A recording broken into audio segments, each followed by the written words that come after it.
ప్రభుత్వాన్ని మనం చూసినట్టయితే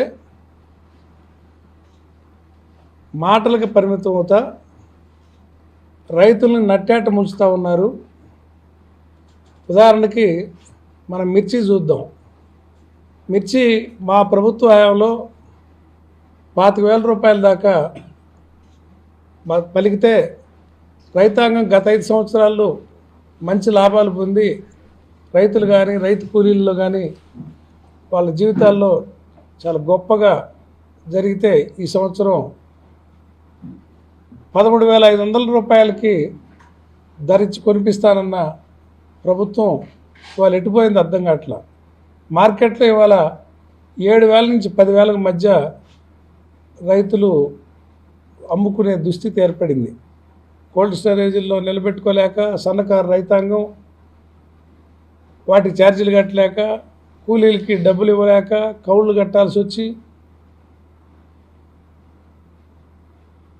ఇంత కష్టపడతా ఉంటే మార్కెట్ని రంగంలో దించాల్సిన ప్రభుత్వం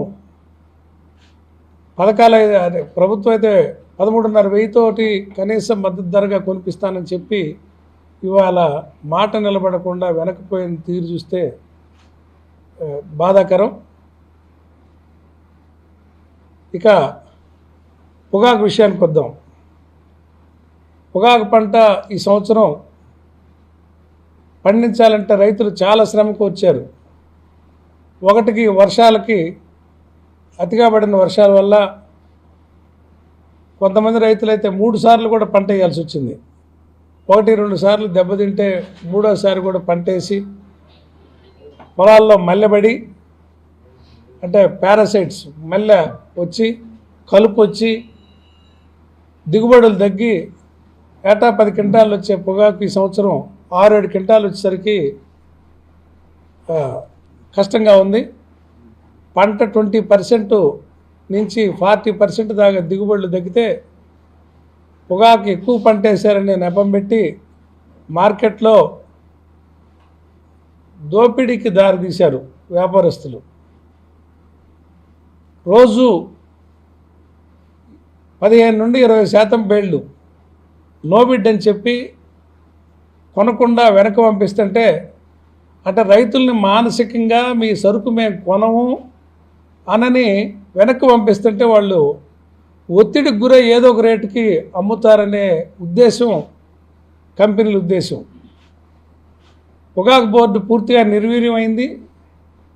వాళ్ళు దాని మీద వచ్చే కమిషనే తప్ప రైతుల పక్షాన్ని నిలబడటంలో వాళ్ళు ఫెయిల్ అయ్యారు.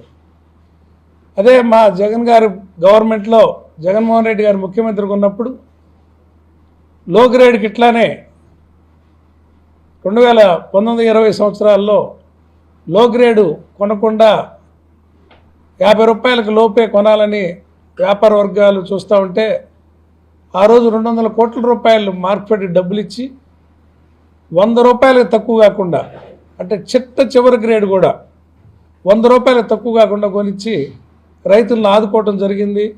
ఆ తర్వాత 3 సంవత్సరాల పాటు రైతులు మా ప్రభుత్వంలో మంచి లాభాలు చూసి రైతుల కుటుంబాల్లో ఒక వెలుగు రావటం, పిల్లల చదువులకైతేమి వీటన్ని చదివించుకోగలిగారు.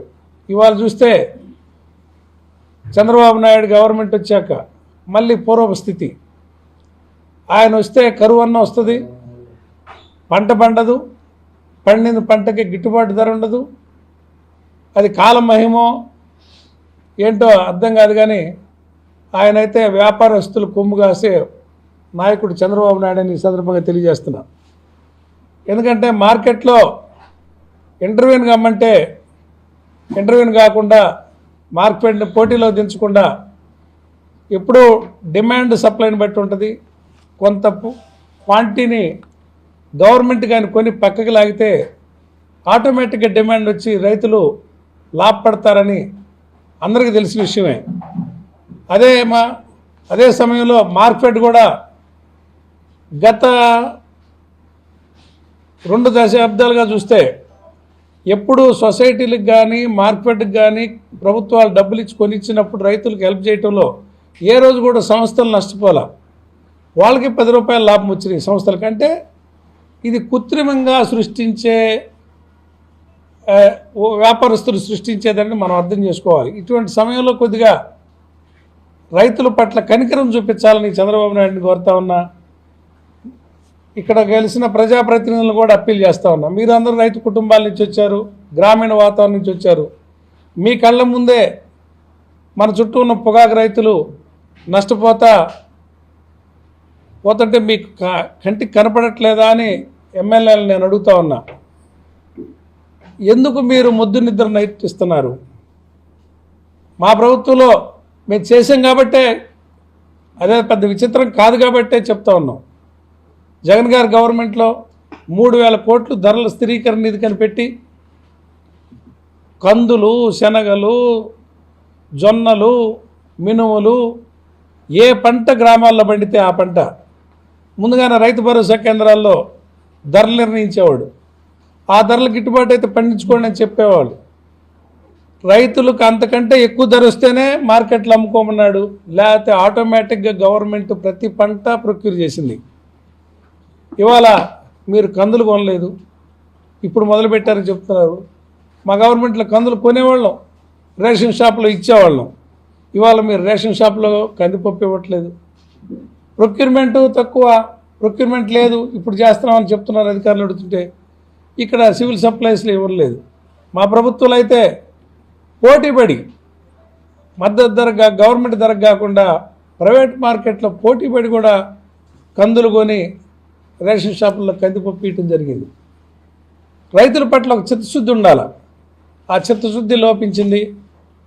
ఎమ్మెల్యేలు మీరు మేల్కొని ఆ నిద్ర అనుభవం ఉన్న ముఖ్యమంత్రి, అనుభవం లేని ముఖ్యమంత్రి అయితే అనుకోవచ్చు. ఇవన్నీ తెలిసిన మనిషి.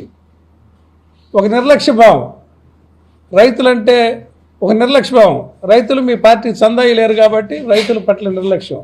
అదే వ్యాపారస్తులు చందాలు ఇస్తారు కాబట్టి వ్యాపారస్తుల మాటే చెల్తుంది ఈ ప్రభుత్వంలో అని సందర్భంగా తెలియజేస్తున్నా. రైతులు మేల్కోవాలి, ప్రజాప్రతినిధులు మేల్కోవాలి.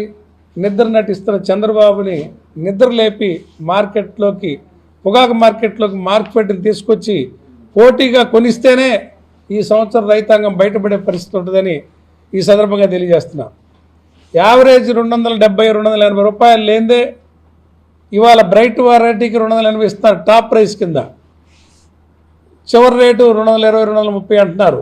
ఇంకా 20% బేళ్ళు వెనక్కి కొడుతున్నారు. అంటే రేపు 100 రూపాయలకు 120 రూపాయలకు కొనే ఉద్దేశం ఉంది. అంటే ఆ లెక్కలో చూస్తే 200 రూపాయల లోపే మా యావరేజ్ ప్రైస్ వచ్చింది.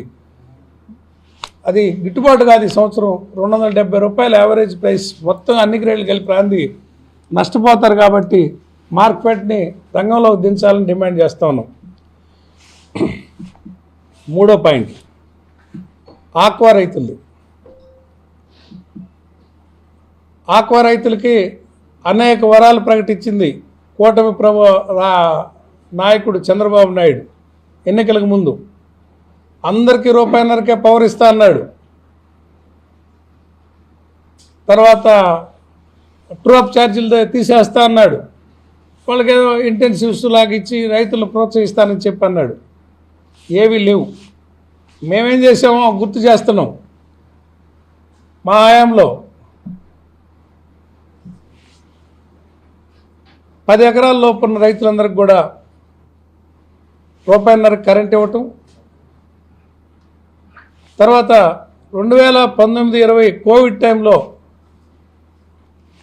కోవిడ్ వంక చూపించి వ్యాపారస్తులు రైతుల దగ్గర కేజీకి 150 రూపాయలకి లోపు కొని, అంటే మార్కెట్ బయటికి లేదని చెప్పి స్పెక్యులేషన్ చేయడం కోసం అతి తక్కువ ధరలకి కొనేటప్పుడు కొనే ప్రయత్నంలో ఉన్నప్పుడు గవర్నమెంట్ ఎంటర్ అయ్యి 220 రూపాయలు తక్కువ కొంటే నేను ఒప్పుకోనని చెప్పి వ్యాపారస్తుల మెడ మీద కత్తి పెట్టి 220 రూపాయలకి తక్కువ కాకుండా 100 కౌంటు, అక్కడి నుంచి కౌంటు తగ్గే కొద్ది రేటు పెంచి ప్రభుత్వం కొనిస్తే ఆ సంవత్సరం రైతులు బయటపడ్డారు.